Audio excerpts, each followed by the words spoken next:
Yemen's Houthis have claimed without evidence that they targeted US aircraft carrier USS Harry S. Truman and its warships with ballistic missiles and drones. Now, in response to the American airstrikes which were carried out yesterday. In a televised address, the group's military spokesperson, Yahya Sarria, warned that it would continue attacks on Israeli ships in the Red Sea if Israel continues to block aid into Gaza.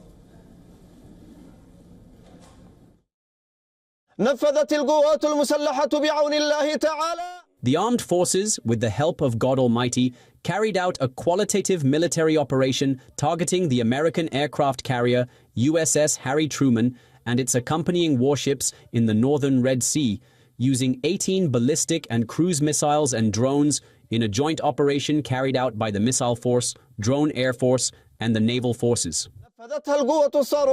In a televised address, Houthi leader Abdul Malik al-Houthi warned that the group would continue to target American warships, aircraft carriers, and naval assets in the Red Sea. The Yemeni armed forces will not hesitate to target all American warships in the Red Sea and in the Arabian Sea in retaliation to the aggression against our country.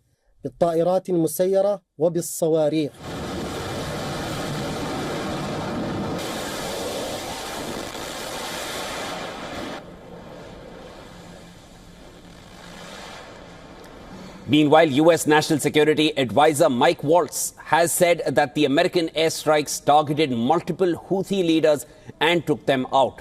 In an interview to ABC, Waltz said that the current strikes were different than those carried out under the Biden administration.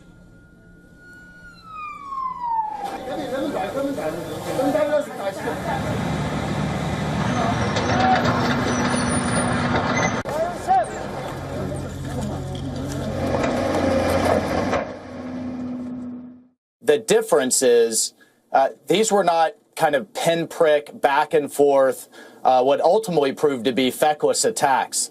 This was an overwhelming response that actually targeted multiple Houthi leaders and took them out. And the difference here is, one, going after the Houthi leadership, and two, holding Iran responsible. In a telephone call with U.S. Secretary of State Marco Rubio, Russian Foreign Minister Sergei Lavrov urged the U.S. to halt strikes in Yemen and instead engage in political dialogue to find a solution. The American airstrikes killed at least 31 people so far.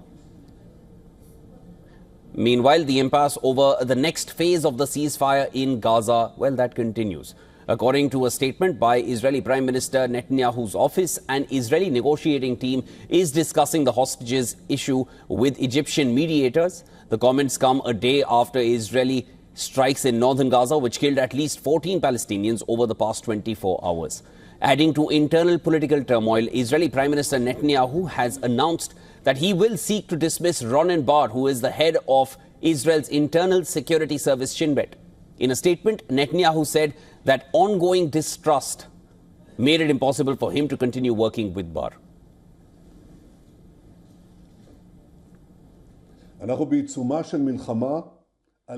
Citizens of Israel, we are in the midst of a war for our very existence, a war on 7 fronts.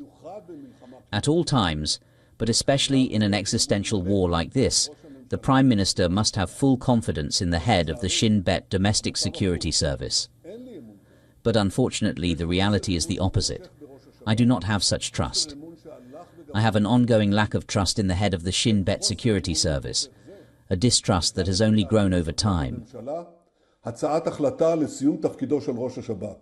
The Shin Bet had recently issued a report accepting responsibility for its failures around the October 7th attack in 2023 and had also criticized Netanyahu, saying government policies were among its causes.